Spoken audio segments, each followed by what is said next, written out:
अमृतपाल की फरारी के मामले में आज पंजाब और हरियाणा हाईकोर्ट ने पुलिस को कड़ी फटकार लगाई। अदालत ने कहा कि पंजाब पुलिस की यह थ्योरी उनके गले नहीं उतर रही कि 80,000 पुलिस वालों को चकमा देकर वो भाग निकला। अदालत ने इसे खुफिया एजेंसियों की नाकामी बताते हुए पूछा कि अमृतपाल हथियारों और लाव लश्कर के साथ कैसे घूम रहा था। अमृतपाल का आईएसआई और खालिस्तानी आतंकी संगठनों से कनेक्शन सामने आने के बाद एनआईए का ताबड़तोड़ एक्शन जारी है। एजेंसियों के राडार पर लंदन में रह रही अमृतपाल की पत्नी किरणदीप कौर आ चुकी है। अमृतपाल का क्या था मिशन, K2 और कहां से फंडिंग मिल रही थी, आनंदपुर खालसा फोर्स से लेकर मानव बम बनाने का एक एक कनेक्शन देखिए इस रिपोर्ट में।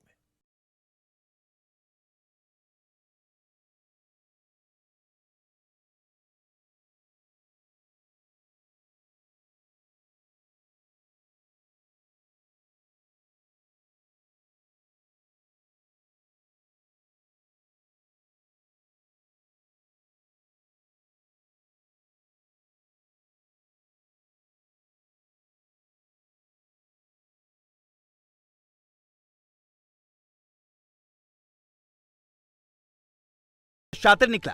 फ्रीडम ऐप से सीखकर आप चॉकलेट बनाते हैं क्या? अगर ऐसा है तो आप अपने चॉकलेट्स को 1 करोड़ फ्रीडम ऐप के जो ग्राहक हैं उन्हें बिना किसी खर्चे के आप उसे बेच सकते हैं। पंजाब पुलिस की नजर मर्सिडीज और इसूजू कार पर थी, लेकिन वो ब्रेजा कार से भाग निकला।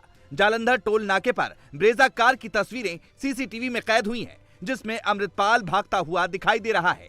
बाद में यही कार अंबाला में देखी गई है। कार की पिछली सीट पर अमृतपाल बैठा हुआ है। पुलिस के खौफ से वो छुपने की जगह तलाश करते हुए किसी गांव की तरफ जान बचाकर ब्रेजा कार में आंधी की रफ्तार से भाग रहा है। अमृतपाल ने कैसे दिया पुलिस को गच्चा? पुलिस अब तक मानकर चल रही थी कि अमृतपाल के काफिले में 4 कारें थीं, 2 एंडीवर, 1 मर्सिडीज और 1 इसूजू। लेकिन अब 5वीं कार का पता चला है। यह वही ब्रेजा कार है जिसमें अमृतपाल आखिरी बार देखा गया। पुलिस को एक मोटरसाइकिल की भी तलाश है, जिसे अमृतपाल ने भागने में इस्तेमाल किया।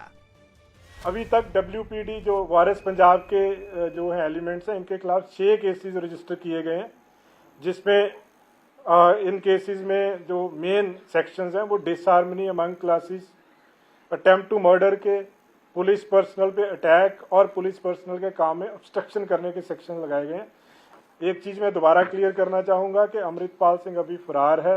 पुलिस पूरे एफर्ट कर रही है उसको अरेस्ट करने के लिए। 50 से लेकर 100 गाड़ियां हैं उस दिन अमृतपाल के पीछे थी। सर ऑल ओवर सडन जिस तरह से विजुअल्स आ रहे हैं, कैसे अमृतपाल फरार हो गया? नहीं, वो देखो स्पॉट पे एफर्ट किया गया है, क्योंकि एक्सपेक्टेड नहीं था जिस तरह की उसकी स्पीचेस थी। तो पुलिस को ये एक्सपेक्टेड था कि जैसे ही पुलिस अरेस्ट करना चाहेगी वो अरेस्ट हो जाएगा।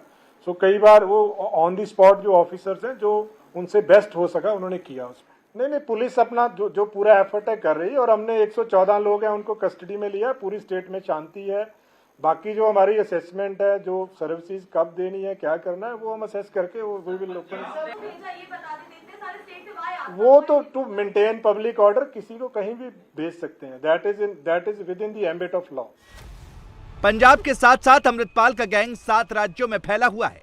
उसके गैंग के 116 सदस्यों को गिरफ्तार किया गया है, जिन्हें असम और दक्षिण भारत की जेलों में शिफ्ट किया जा रहा है, ताकि उसके गैंग को तोड़ा जा सके और अमृतपाल की साजिश का चैप्टर हमेशा के लिए क्लोज किया जा सके। अमृतपाल के मेंटर और चाचा हरजीत सिंह को असम की डिब्रूगढ़ जेल भेजा गया है। हरजीत सिंह ने कल सरेंडर किया था। उसके पास से हथियार और 1 लाख कैश बरामद हुआ था। डिब्रूगढ़ सेंट्रल जेल में अब तक अमृतपाल के 5 करीबी भेजे जा चुके हैं, जबकि 2 को और भेजने की तैयारी है। इनमें चाचा हरजीत सिंह, फाइनेंसर दलजीत कलसी, भगवंत सिंह, गुरमीत सिंह गिल, बसंत सिंह और अगला नंबर कुलवंत सिंह और गुर उजला का है। 7 पर NSA लगाया गया है।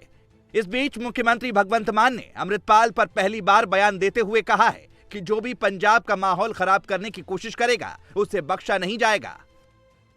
पंजाब में कानून व्यवस्था लागू कर रखने के लिए और शांति बहाल रखने के लिए पिछले कुछ दिनों के अंदर भगवंत मान साहब ने और आम आदमी पार्टी की पंजाब सरकार ने कई कठोर कदम उठाए हैं।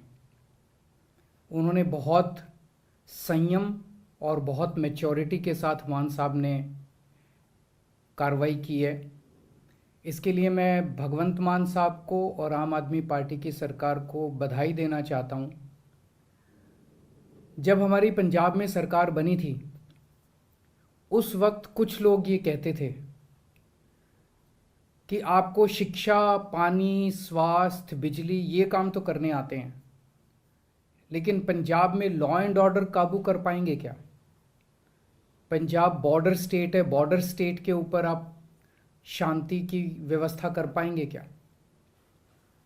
पिछले 1 साल के अंदर आम आदमी पार्टी की सरकार ने ये साबित कर दिया कि अगर नीयत साफ हो और अगर सरकार ईमानदार हो, इरादे नेक हों, तो लॉ एंड ऑर्डर को भी बहुत बखूबी कायम किया जा सकता है। एक्शन में एनआईए, अमृतपाल का गेम ओवर। एनआईए की 8 टीमें पंजाब पहुंच चुकी हैं। इन टीमों ने अमृतसर, तरनतारन, जालंधर, गुरदासपुर में जांच शुरू कर दी है। एनआईए को पंजाब पुलिस ने 458 लोगों की लिस्ट सौंपी है जो अमृतपाल के इर्द गिर्द रहते थे। इन्हें ए, बी और सी कैटेगरी में बांटा गया है। ए कैटेगरी में 142 लोग हैं जो 24 घंटे उसके साथ रहते थे। बी कैटेगरी में 213 लोग हैं जो फंडिंग और संगठन का काम देखते थे और सी कैटेगरी में 103 लोग हैं।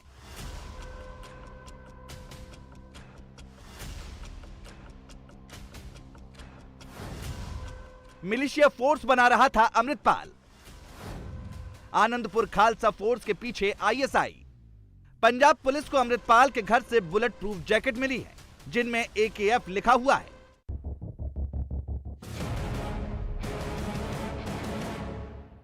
अमृतपाल किसी तालिबानी सरदार की तरह अपनी मिलिशिया के साथ घर से निकलता था। उसके घर के बाहर तैनात लोग भी एकेएफ लिखी जैकेट पहने रहते थे। अब एकेएफ लिखी इन जैकेट पर बड़ा खुलासा हुआ है। आनंदपुर खालसा फोर्स के लिए अमृतपाल ने दिल्ली की एक कंपनी को बुलेट प्रूफ जैकेट बनाने का ऑर्डर दिया था। पहली खेप में उसे ऐसी 33 जैकेट की डिलीवरी की गई थी। एकेएफ उसके जो गेट पे भी लिखा हुआ था।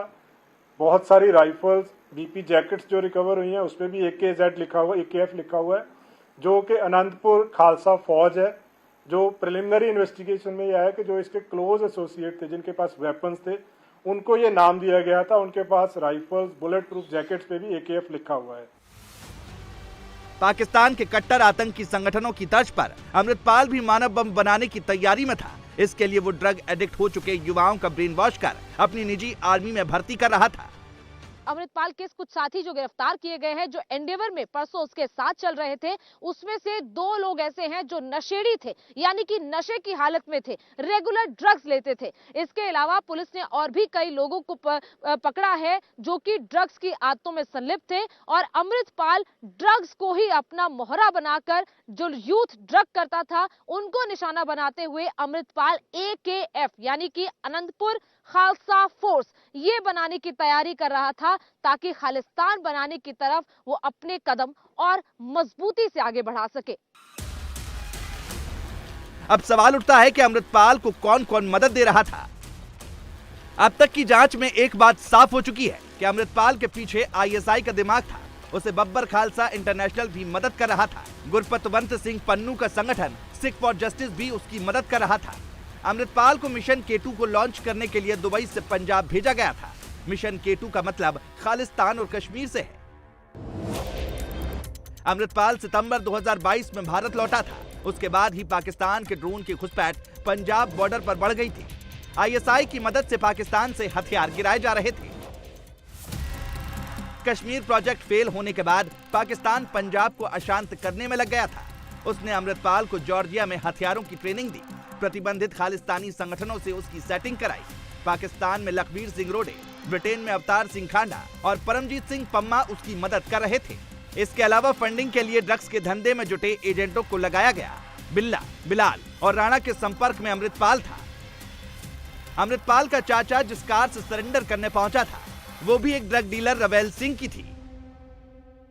पंजाब के लोगों की अमन शांति और पंजाब के लोगों की आपस में प्यार पर कोई बुरी नजर डाले तो पंजाबी किसी भी हालत में ये बर्दाश्त नहीं करते। इतिहास गवाह है, जिसने भी पंजाब के सोशल भाईचारक सांझ को, जिसने भी पंजाब की अमन शांति को तोड़ने की रत्ती भर भी कोशिश की तो पंजाबियों ने उसका मुंह तोड़ना जवाब दिया। पिछले दिनों कुछ तत्व ऐसे थे जो विदेशी ताकतों के हाथ चढ़कर पंजाब में माहौल खराब करने की बातें कर रहे थे, नफरत भरी स्पीच दे रहे थे, कुछ ऐसे कानून के खिलाफ बोल रहे थे, तो उन पर कार्रवाई की गई है और उस कार्रवाई के दौरान वो सब लोग पकड़े गए हैं और उनको फ्रीडम ऐप से सीखकर आप चॉकलेट बनाते हैं क्या? अगर ऐसा है तो आप अपने चॉकलेट्स को 1 करोड़ फ्रीडम ऐप के जो ग्राहक हैं उन्हें बिना किसी खर्चे के आप उसे बेच सकते हैं। सख्त से सख्त सजा दी जाएगी, क्योंकि आम आदमी पार्टी एक कट्टर देशभक्त और ईमानदार पार्टी है। जो लोग बुरी कंपनी में, बुरी संगत में फंस के पंजाब का कुछ बुरा सोचने का सपना भी ले रहे होंगे, वो भी गलत है। मैं उनको कहना चाहता हूं कि सपना भी लेना पंजाब में पंजाब की शांति को तोड़ने का, ये आपकी गलतफहमी होगी। अब तक की जांच में पता चला है कि अमृतपाल को सिर्फ एक एजेंट से 35 करोड़ का फंड मिला है। जालंधर, होशियारपुर और नवा शहर की 6 फाइनेंस कंपनियों पर शक की सुई घूम रही है। पिछले साल 20 अगस्त से लेकर अब तक इन कंपनियों से करोड़ों का ट्रांजैक्शन हुआ है। 8 टीमें इसकी भी जांच में लगाई गई हैं। इस पूरे एपिसोड में जो जितने भी इसमें बैड एलिमेंट्स इन्वॉल्व हैं, उसमें हम आईएसआई का एंगल, उनकी फॉरेन फंडिंग, हमें सस्पिशन है कि इसमें आईएसआई का एंगल भी है, फॉरेन फंडिंग भी है, उस पर फर्दर इन्वेस्टिगेशन हमारी चल रही है। जांच एजेंसियों के रडार पर अब अमृतपाल की पत्नी किरणदीप कौर भी आ गई है। लंदन में रहने वाली एनआरआई किरणदीप कौर से अमृतपाल की शादी 10 फरवरी को हुई है। इंडिया टीवी हर वक्त हर जगह डाउनलोड करने के लिए सर्च करें India TV news Google play store या ऐप स्टोर पर।